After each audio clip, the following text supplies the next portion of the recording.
Hello everyone, कैसे हैं सब। और मैं आज बना रही हूँ बर्थडे केक, जो कि सारा क्रीम वाला केक है। और तो चले वन बाय वन इनके इसके इंग्रेडिएंट्स देखते हैं कि किस तरह से ये बनेगा। आप सबसे पहले आपने 4 अंडे लेने हैं, उसमें से सफ़ेदी अलग कर दें और सफ़ेदी को बीट कर लें ताकि स्टिफ पीक्स बन जाएं। और तब तक आपने बीट करना है। उसके अंदर आपने, चूँकि ये डबल केक बन रहा है, तो आपने वनीला डालना है, वो भी 2 टीस्पून।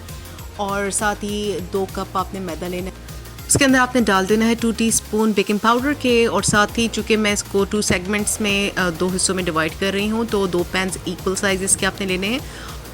ऑयलिंग कर लेने के बाद अब आपको ऑयल की ज़रूरत है, जो कि आपने इस केक के अंदर डालना है 1 कप। वही कप जिससे आपने मेजर किया था अपना फ्लोर, उसी कप से आप अपने 1 कप जो है वो ऑयल ले लें। बहुत भरा हुआ भी नहीं होना चाहिए, और तो कि टू ओवर ऑयली भी ना हो जाए। अब जो जर्दियाँ आपने अलग की हुई थी, वो आपने बीटन जिसके जो सफ़ेदी है उसके अंदर डाल देनी है। जब ये मावा अच्छी तरीके से मिक्स हो जाए, तो उसके अंदर हमने जो 2 कप मैदा लिया था, वो 2 कप मैदा जो है वो भी अब हम डाल देते हैं। थोड़ा थोड़ा करके डालेंगे और साथ ही चलाते जाएंगे। Okay, once it is done, तो अब हमने इसको मोल्ड में डाल देना है। 2 हिस्सों में जाएंगे, चूँकि मैं आपको ये देचके में बनाना बताऊँगी, ताकि वो सब लोग आराम से बना लें जिनके पास देचका है। तो देचके में इस तरह से मैंने आपको पहले भी कुछ चीज़ें बनानी सिखाई हैं कि किस तरीके से आपने उसको यूज़ करना है।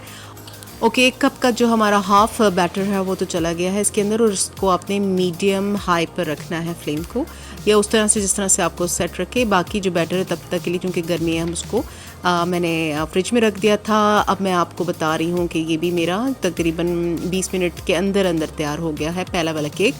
दूसरा जो है उसको भी मोल्ड में डाल के ज़रा सा टैप करेंगे ताकि कोई बबल्स ना आ जाए, और उसको भी हम बेक कर लेंगे।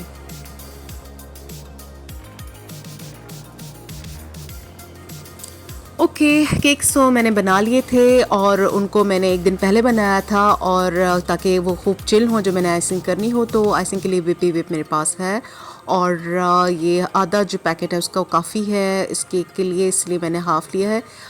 बर्तन आपके अच्छी तरीके से चिल होने चाहिए। इसके अलावा कि क्रीम भी चिल होती ही है, लेकिन आपने जो है इस बात का ख्याल रखना है कि जिस बर्तन में आपने व्हिप करना है वो भी ठंडे होने चाहिए।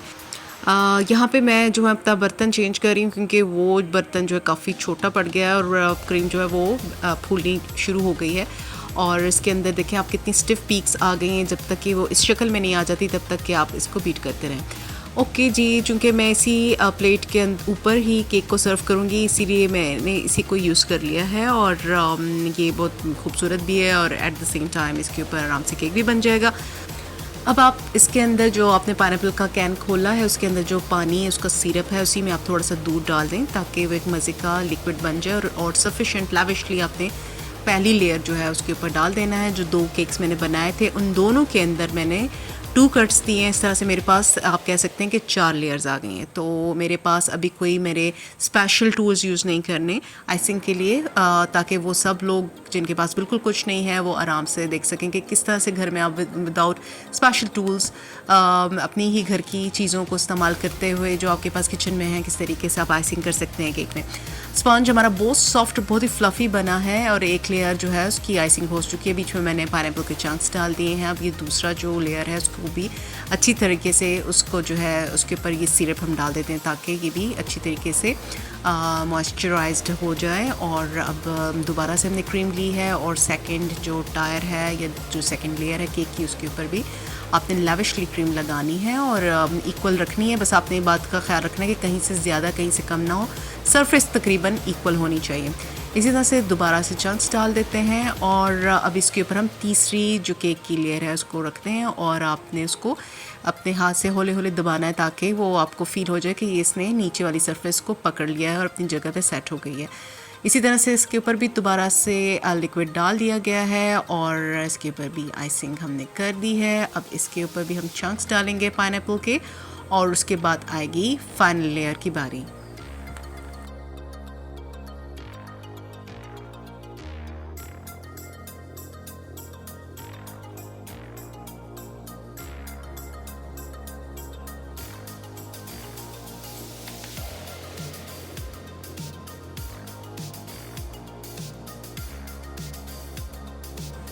फोर्थ लेयर की भी आइसिंग हो जाने के बाद अब हमने फाइनली यही रह गया कि आपने पूरे जो केक है उसको कवर करना है। पहले एक आपने रफ़ लेयर, रफली जितना आप कर सकते हैं उसको आप रफली कवर करें, और जितने अंदाज़न आपको एक्यूरेसी आप उसमें दे सकते हैं फिनिशिंग की उतनी आपने देनी है, और उसके बाद आपने उसको चिल करने के लिए फ्रिज में रख देना है। तो केक मेरा फ्रिज में जा चुका है। पहली एक लेयरिंग जो मैंने उसकी सारी साइड्स पे फुल की है, उसके बाद थोड़ी सी क्रीम जो एक्स्ट्रा है उसको मैंने जो डेकोरेशन के लिए यूज़ करना है वो कलर मैंने पर्पल यूज़ के कुछ डार्क पर्पल के चंद ड्रॉप्स इसमें डाले और उसको बीट कर लिया है ताकि मैं इसी से अपने केक की डेकोरेशन करूँगी।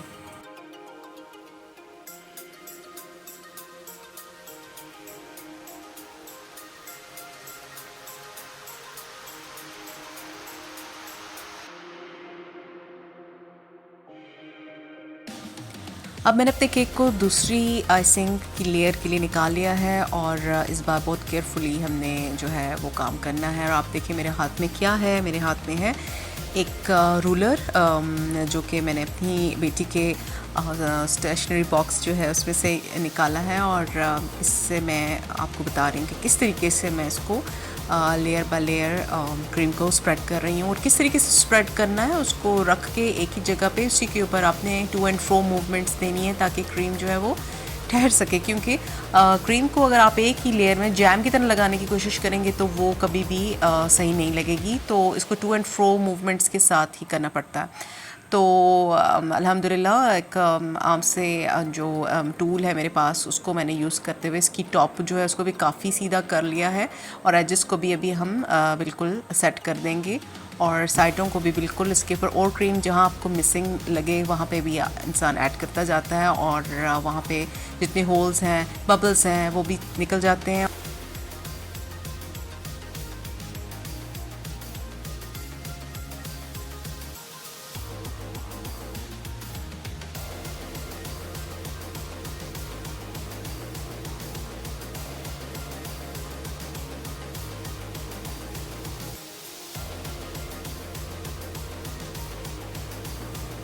काफ़ी अच्छी शक्ल निकल आई है अब केक की, और इसकी जो किनारे हैं उस पर प्रोफेशनल टच देने के लिए मेरे पास जो हाथ में है वो देखें आप कि पोटैटो, क्रिंकल पोटैटो फ्राइज़ जो होते हैं वो काटने के लिए जो टूल यूज़ किया जाता है वो है, और उसी को मैं यूज़ करते हुए इसके किनारे में जो है इस किस्म के डिज़ाइन को ऐड कर रही हूँ, ऊपर भी नीचे भी, ताकि ये एक प्रोफेशनल बेकरी केक जैसा लगने लगे।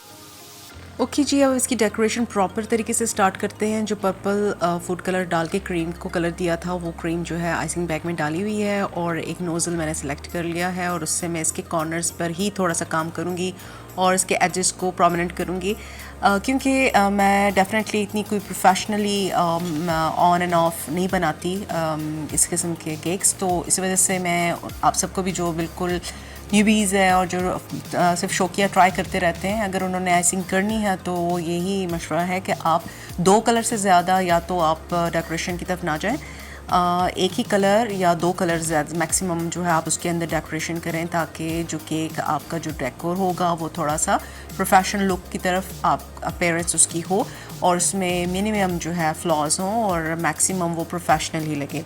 तो ये एक टिप है जो कि यूज़ करते हुए मैंने भी यही काम किया कि इस केक को मैंने सिर्फ एक ही कलर का टोन यूज़ किया है, और इसके अलावा मेरे पास जो है वो पर्ल्स हैं इसी कलर के जो मैं इसके अंदर अभी यूज़ करूँगी।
Tada, the cake is ready. और देखिए आप सिंपल टूल्स यूज़ करते हुए किस तरह से केक को अपने जो है डेकोरेट कर सकते हैं, आइसिंग कर सकते हैं फॉर द फर्स्ट टाइम।